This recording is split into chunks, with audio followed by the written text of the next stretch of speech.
Warsaw does not behave like most European capitals.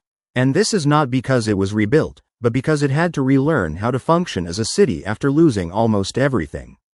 It does not rely on uninterrupted streets or preserved layers of time. Its identity was reconstructed deliberately.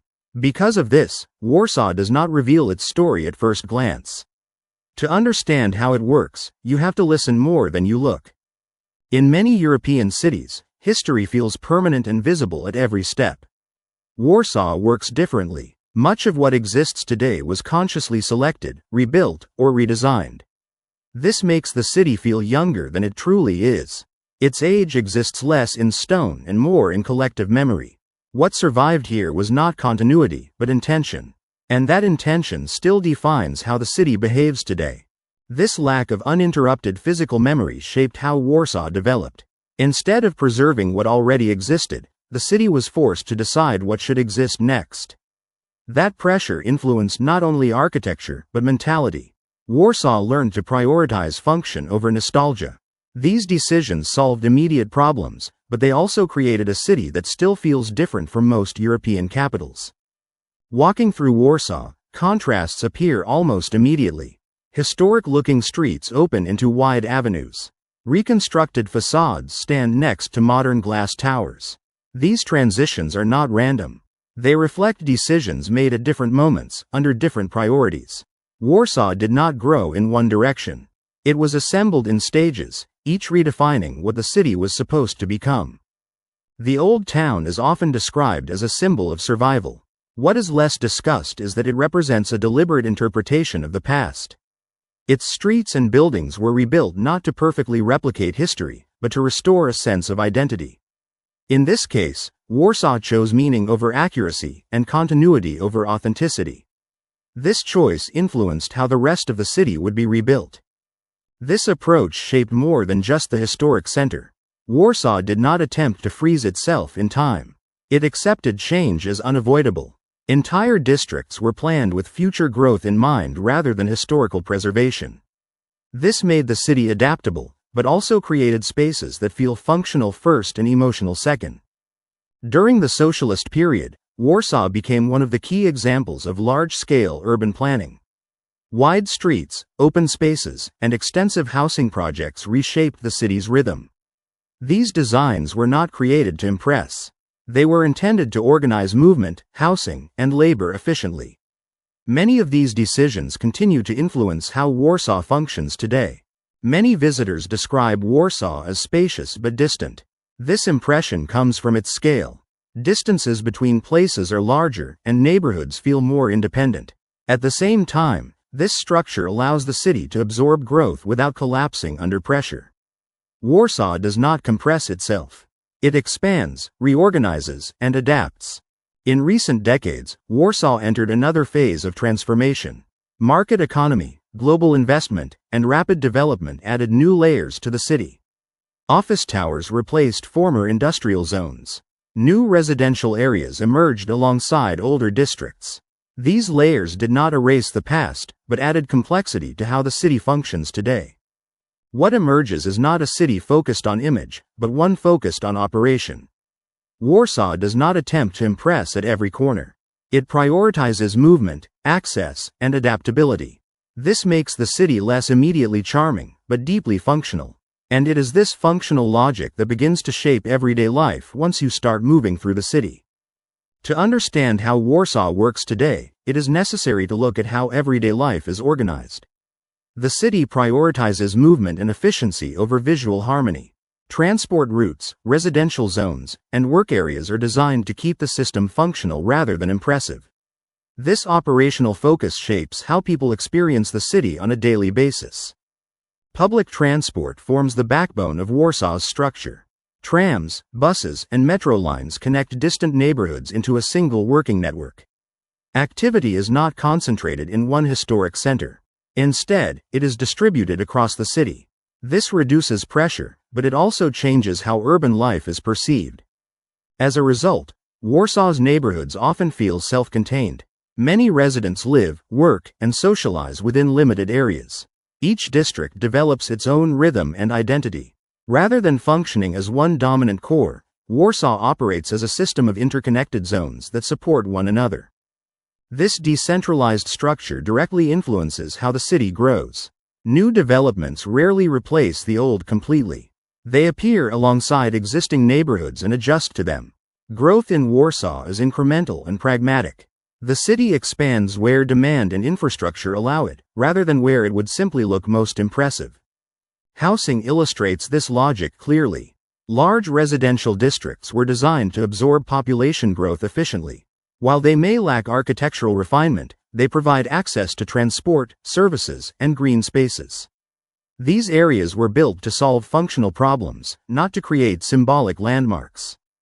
Green spaces operate in a similar way. Parks, riverbanks, and open areas are woven into everyday routes rather than isolated as destinations. They balance dense development and support daily movement. In Warsaw, green space functions as infrastructure, not decoration. The Vistula River, known locally as the Wisła, reveals another aspect of the city's character. For decades, it remained loosely structured and underdeveloped. Instead of strict planning, the riverfront evolved gradually. Today, it serves as a flexible public space.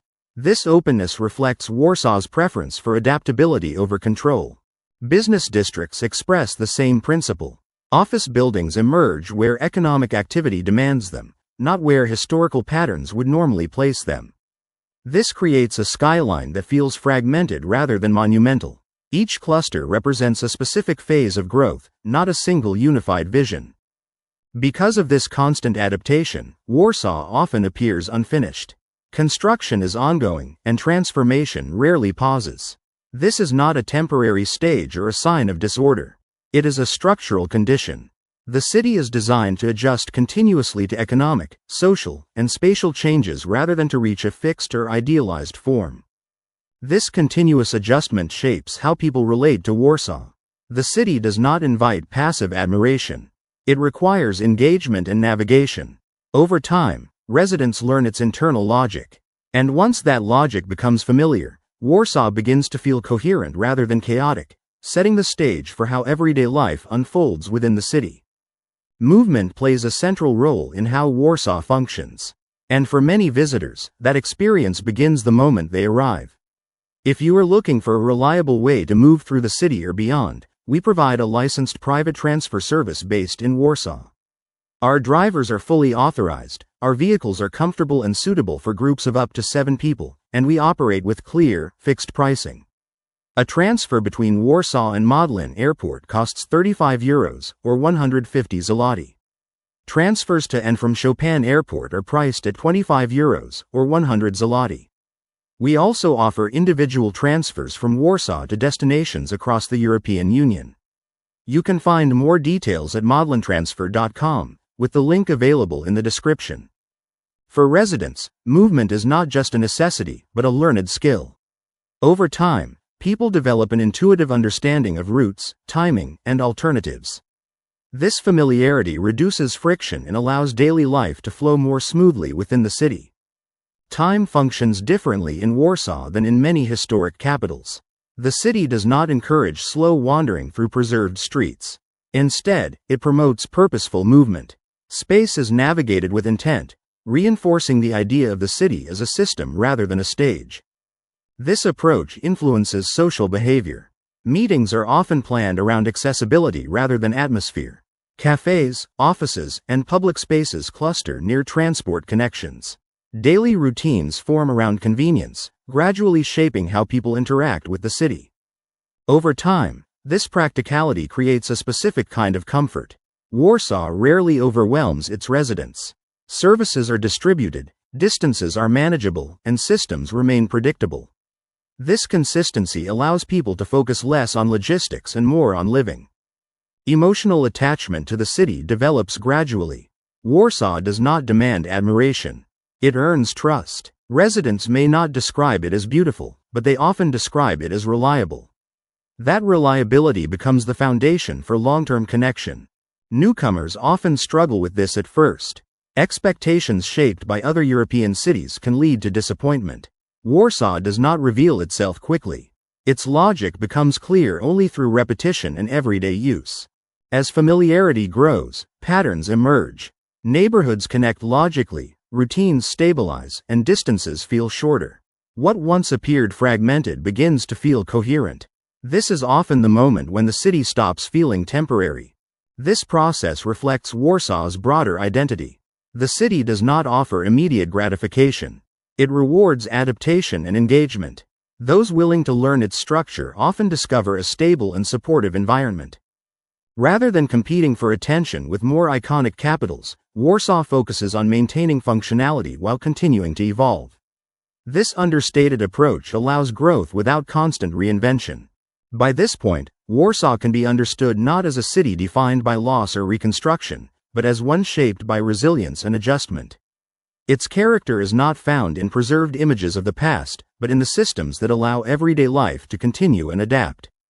Warsaw's identity is inseparable from loss. More than 80% of the city was destroyed during the Second World War. Entire districts vanished. Streets disappeared from maps. What emerged afterward was not a restoration, but a reconstruction driven by memory rather than continuity. The Old Town appears ancient, yet it is largely a post-war creation. Carefully rebuilt using paintings, photographs, and archival plans, it represents an idea of the past rather than its physical survival. Warsaw chose accuracy of meaning over authenticity of material. This decision shaped the city's philosophy. Warsaw does not preserve ruins as monuments to tragedy. Instead, it rebuilds, reuses, and reintegrates. The past is not frozen. It is absorbed into daily life, becoming functional rather than ceremonial. This approach contrasts sharply with many European capitals. Where others emphasize preservation and visual continuity, Warsaw emphasizes resilience. Buildings may change, streets may shift, but the city prioritizes movement forward over visual perfection. The Palace of Culture and Science stands as the most visible symbol of this contradiction. Gifted by the Soviet Union, it dominates the skyline while remaining emotionally ambiguous. For some, it represents oppression. For others, practicality. Warsaw never resolved this tension, it learned to live with it. Around the palace, modern towers rise without symmetry or order. Business centers grow where opportunity appears, not where planners once intended. The skyline becomes a record of economic phases rather than a single architectural vision. Public space follows the same logic. The banks of the Vistula, locally known as the Wisła, remain largely informal. Instead of strict development, the river functions as a flexible social zone. Beaches, paths, and open areas coexist without rigid structure. This lack of control is deliberate. Warsaw allows spaces to adapt to changing needs. Temporary installations, seasonal events, and spontaneous gatherings are not exceptions, they are expected. The city treats uncertainty as a feature, not a flaw. As a result, Warsaw often feels unfinished. Construction is constant. Transformation rarely pauses. Yet this state is permanent rather than transitional. The city does not aim for completion. It is designed to remain adjustable. Living in Warsaw requires participation. The city does not present itself clearly at first glance. Understanding emerges gradually. Over time, patterns appear. What once felt chaotic becomes coherent. And in that process, Warsaw reveals its true character, not as a monument, but as a system in motion. Warsaw's population is shaped by movement. The city attracts people rather than inheriting them. Students, professionals, migrants, and temporary residents constantly redefine who Warsaw belongs to at any given moment. This fluid population creates a different kind of urban rhythm. Many residents do not identify as lifelong Warsawians. Instead, they treat the city as a phase, a place to build skills, careers, or stability before moving on or settling elsewhere. As a result, social ties form quickly but often remain flexible. Communities are practical rather than deeply rooted. Connections are built around work, shared goals, and temporary proximity instead of long-standing neighborhood traditions. Housing reflects this mindset. Large portions of the city are organized around short and mid-term living. Apartments change occupants frequently. Stability exists, but permanence is not the default expectation. Daily life in Warsaw is structured around efficiency. Public transport is dense, functional, and widely used. Buses, trams, metro lines, and trains form a network designed for movement rather than spectacle. Time is treated as a valuable resource. Commutes are optimized. Errands are compressed. Even leisure tends to fit into practical windows rather than extended rituals. Warsaw rarely encourages slowing down, it encourages coordination. This focus on efficiency influences behavior. People appear reserved, even distant at first. Interactions are concise. Courtesy exists, but it is economical. Emotional openness usually follows familiarity, not introduction. Yet beneath this surface restraint, Warsaw maintains a strong informal culture. Cafes, small bars, and local meeting points play a crucial role. Social life does not disappear, it simply relocates into smaller, more controlled spaces. These environments create parallel cities within the city. Daytime Warsaw functions as an engine of productivity. Evening Warsaw shifts toward reflection, conversation, and release. The transition is subtle but consistent. Understanding Warsaw requires accepting this duality. The city is both temporary and demanding, reserved yet adaptable. It does not ask for emotional attachment immediately. Instead, it offers functionality first, and meaning later. As cities become more connected, distance changes its meaning. For many people in Warsaw, movement does not stop at city limits. When longer journeys matter, whether for work, family, or planning ahead, reliability becomes more important than speed. We provide licensed private transfers from Warsaw to destinations across the European Union. Each journey is planned individually, with authorized drivers, comfortable vehicles, and clear conditions from the start. This approach allows travel to remain predictable, even when routes extend beyond borders. More information is available at modlandtransfer.com, with the link included in the description. Economic life in Warsaw is defined by contrast. The city does not present itself as instantly wealthy or polished. Instead, it offers access. Opportunities exist, but they must be identified, navigated, and built upon rather than handed out. Many careers in Warsaw begin modestly. Progress is often incremental. The city rewards consistency more than spectacle. Advancement tends to come through accumulation of experience rather than sudden breakthrough. This environment attracts people willing to adapt. Professionals from different countries and backgrounds arrive with varied expectations. Over time, they learn that Warsaw values competence, reliability, and endurance over reputation. The job market reflects this pragmatism. Technology, finance, logistics, and services coexist without a single dominant sector. Instead of a unified economic identity, Warsaw functions as a network of overlapping industries. Work-life balance is interpreted differently here. Long hours are common, but they are rarely performative. Efficiency is valued more than visibility. Productivity matters more than presence. For entrepreneurs, Warsaw presents low barriers but limited guarantees. Starting is relatively accessible. Scaling requires patience. The city supports experimentation, but it does not protect against failure. This creates a culture of cautious ambition.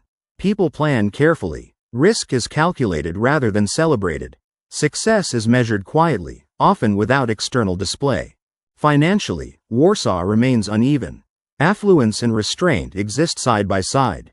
Consumption is visible, but rarely excessive. The city encourages functional comfort rather than luxury as a default.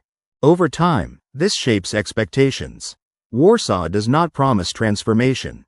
It offers conditions. Those who adapt find stability. Those who seek immediacy often move on. In this way, Warsaw defines its own version of opportunity. Not as acceleration, but as endurance. Not as spectacle, but as structure. A city where progress is possible, if approached with patience. Warsaw's future is shaped less by vision than by momentum. The city rarely announces where it is heading. Instead, direction emerges through accumulated decisions, small adjustments, and gradual shifts in priorities. Urban development continues without a single dominant plan.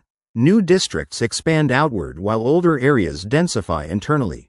Growth happens in parallel layers rather than along a single axis, reinforcing Warsaw's fragmented but flexible structure. Technology plays an increasing role, though rarely in visible form. Digital infrastructure integrates quietly into daily life. Efficiency improves without dramatic transformation, reflecting the city's preference for function over display. Demographic change will remain a defining force. Migration, both domestic and international, continues to reshape neighborhoods. Warsaw adapts not by assimilation alone, but by coexistence of different social rhythms within the same space. Environmental pressures introduce new constraints. Green areas, public transport expansion, and reduced car dependency become practical necessities rather than ideological choices. Sustainability in Warsaw evolves through adaptation, not idealism. Economically, the city is likely to remain competitive without becoming dominant. Warsaw does not aim to replace older European centers. Instead, it positions itself as a functional alternative, accessible, resilient, and adaptable. Cultural identity will continue to fragment and recombine. No single narrative defines the city. Instead, meaning forms through overlapping experiences, personal trajectories, and temporary attachments rather than shared mythology. This ongoing transformation resists final definition. Warsaw does not seek completion. The city remains intentionally unfinished, structured to absorb change rather than resolve it. For future residents, Warsaw offers neither promise nor illusion. It offers conditions. Those willing to navigate uncertainty may find stability. Those seeking clarity may struggle to connect. In this sense, Warsaw's future mirrors its past. Not a story of arrival, but of continuation. A city defined not by what it becomes, but by its capacity to keep becoming. Warsaw remains open-ended, a city that never fully settles into a final form. A place where the present is always shaped by what comes next. This is not a city designed to be completed. It is a city designed to continue.